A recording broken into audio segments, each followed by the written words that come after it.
అందరికీ హాయ్ అండి. Welcome to Sakhi sweet home. ఈరోజు నువ్వు పప్పు ఆవకాయ అండి. ఇది చాలా అంటే చాలా కమ్మగా ఉంటుంది. ఖచ్చితంగా ట్రై చేయండి. దీంట్లో కారం వేయకుండా ఇలా ఆవకాయ పెడతారు.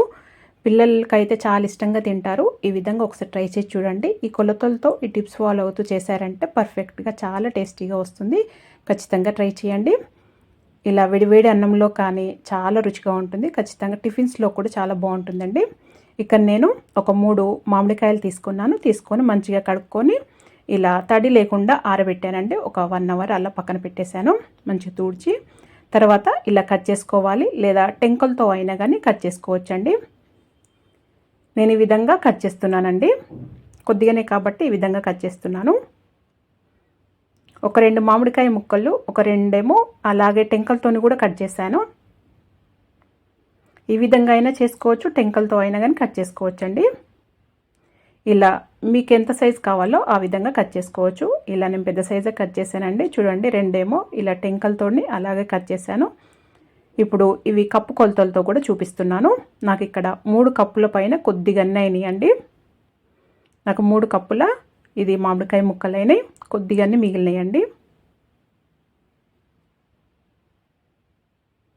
కప్పు కొలతలతో అయితే మీకు కరెక్ట్గా వస్తుంది. 3 తర్వాత ఇన్ని అయినాయి చూడండి. ఇప్పుడు అన్నీ ఇలా కొలిసి పెట్టుకున్న తర్వాత ఇప్పుడు పొయ్యి పైన ఒక కడాయి పెట్టుకొని 1 కప్పు నువ్వులు వేసుకోవాలి. మీరు ఇంక కావాలంటే ఇంకొక పావు కప్పు ఎక్కువైనా వేసుకోవచ్చండి. 1 కప్పు అయితే నాకు కరెక్ట్గా మంచిగా సరిపోయిందండి. వేసుకొని లో ఫ్లేమ్లో వేయించుకోవాలండి. ఇవి అస్సలు మాడనియద్దు. కొద్దిగా మాడినా కానీ ఈ పచ్చడి అనేది పాడైపోతుందండి. టేస్ట్ అస్సలు బాగోదు. ఇప్పుడు అవి నువ్వులను పక్కకు తీసి పెట్టుకున్న తర్వాత ఒక 1/2 టీ స్పూన్ మెంతులు వేసుకొని ముందుగా వీటిని వేయించుకోవాలి. ఇలా మంచి కలర్ వచ్చే వరకు, ఆ స్మెల్ మంచిగా వచ్చే వరకు వేయించుకోవాలి. లేకపోతే పచ్చడి అనేది చేదు వచ్చేస్తుంది ఇవి మంచిగా వేగకుంటే. ఇప్పుడు ఇలా వేగిన తర్వాత 1.5 టీ స్పూను జీలకర్ర వేసుకోవాలి. ఇవి చాలా తక్కువనే పడతాయండి, ఎక్కువ పట్టవు దీంట్లో. వేసుకొని వీటిని కూడా మంచిగా వేయించుకోవాలి. ఈ పొడులకి ఇవి మాడనీయకుండా వేయించుకోవాలండి. ఇప్పుడు స్టవ్ ఆఫ్ చేసిన తర్వాతనే ఒక పావు కప్పు ఆవాలు వేసుకోవాలండి. జస్ట్ ఆ వేడికి సరిపోతుంది. ఇలా కలుపుకొని ఇలా పక్కకు తీసి అన్నింటిని చల్లార్చుకోవాలి. ఇవేమీ ఆవాలు వేయించిన అవసరం లేదండి. అదే కడాయిలో 1 కప్పు నువ్వుల నూనె తీసుకుంటున్నానండి. ఈ నూనె ఎక్కువేం పట్టదండి దీంట్లో. ఇప్పుడు దీంట్లో 1 టీ స్పూను ఆవాలు, జీలకర్ర వేసుకొని ఇవి వేయించుకోవాలి. ఈ ఆవాలు జీలకర్ర వేగిన తర్వాత స్టవ్ ఆఫ్ చేసి మనము 4 టీ స్పూన్ల అల్లం వెల్లిగడ్డ పేస్ట్ వేసుకోవాలండి. ఈ అల్లం వెల్లిగడ్డ పేస్ట్ ఎక్కువ మాడనియ్యకూడదు. మీరు కావాలంటే దీంతో పాటు పచ్చిమిర్చి పేస్ట్ వేసుకోవచ్చండి. ఒక 2 టీ స్పూన్లు వేసుకోవచ్చు. పచ్చిమిర్చి పేస్ట్ వేస్తే అది ఖచ్చితంగా కొద్దిగా పచ్చివాసన పోయే వరకు వేయించుకోవాలి. ఈ అల్లం వెల్లిగడ్డది అయితే కొద్దిగా ఆ వేడికే సరిపోతుంది, ఎక్కువ వేగనవసరం లేదు, వేగొద్దు కూడా. ఇప్పుడు ఇవి చల్లారిపోయినాయండి. నువ్వులు, ఆవాలు, జీలకర్ర, ఇవి మెంతులు. ఇలా చల్లారిన తర్వాత అన్నీ కలిపి మిక్సీ పడతాను. ఇది పొంపు కూడా చల్లారి పెట్టుకోవాలి అంతవరకు. ఈ నూనె గిన్నె చల్లారిన తర్వాతనే పచ్చడిలో కలుపుకోవాలండి.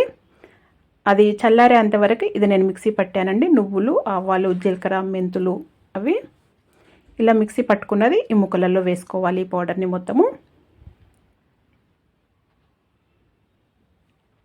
ఇప్పుడు దీంట్లో ఉప్పు నేను కల్లుప్పే వేస్తున్నానండి. కల్లుప్పు వేసుకుంటేనే నిల్వ ఉంటుంది, రుచిగా ఉంటుంది. ఒక 4 టీ స్పూన్ల కల్లుప్పు ఇలా మిక్సీ పట్టి వేస్తున్నాను.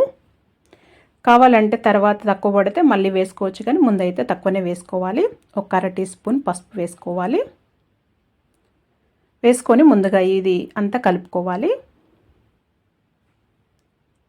ఇలా కలుపుకున్న తర్వాత మనము పోంపు పెట్టుకున్నది అది చల్లారిన తర్వాతనే దీంట్లో కలుపుకోవాలండి. ఇది చల్లారిపోయింది. ఇప్పుడు దీంట్లో వేసి కలుపుతున్నాను.